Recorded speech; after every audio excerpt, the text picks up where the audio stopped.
ভাবুন তো, একদিন সকালে আপনি অফিসে গেলেন আর দেখলেন আপনার কাজটা এখন একটা সফটওয়্যার করছে। বাংলাদেশে হাজার হাজার মানুষ চাকরি হারাবে। এটা কি সত্যি, নাকি আমরা আসলে একটা নতুন বিপ্লবের সামনে দাঁড়িয়ে আছি? বাংলাদেশে ইতোমধ্যেই এআই ঢুকে গেছে, ব্যাংকিং, কাস্টমার সার্ভিস, এমনকি মিডিয়াতেও। চ্যাটবোট এখন মানুষের মতো কথা বলে, ডিজাইন নিজে নিজে তৈরি হয়, ভিডিও বানানো যাচ্ছে কয়েক মিনিটে। শুনতে ভয় লাগতে পারে, কিন্তু একটা বিষয় আমরা ভুলে যাই, এআই নিজে কিছু করে না, এটা চালায় মানুষই। তবুও একটা বাস্তবতা আছে, কিছু চাকরি সত্যিই ঝুঁকির মধ্যে। Data entry, call centre, basic design, সাধারণ হিসাবরক্ষণ, এই ধরনের কাজগুলো সহজেই অটোমেট করা যায়।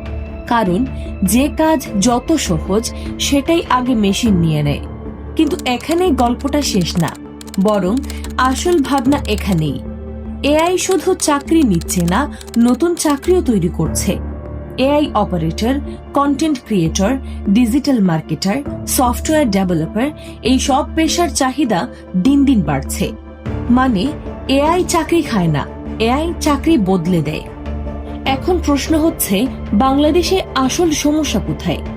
সমস্যা এআই না, সমস্যা হলো স্কিল গ্যাপ। অনেকেই এখনো পুরনো দক্ষতা নিয়ে বসে আছে, কিন্তু বাজার চায় নতুন skill, digital skill, tech skill, creative skill. যে নিজেকে আপডেট করবে সে টিকে যাবে, আর যে থেমে থাকবে সে পিছিয়ে পড়বে। তাহলে সত্যটা কি?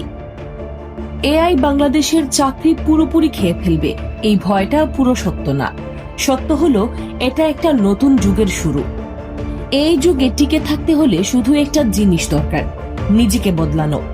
কারণ ভবিষ্যৎ তাদেরই যারা ভয় পায় না, শেখে। এখন প্রশ্ন একটাই, আপনি কি প্রস্তুত?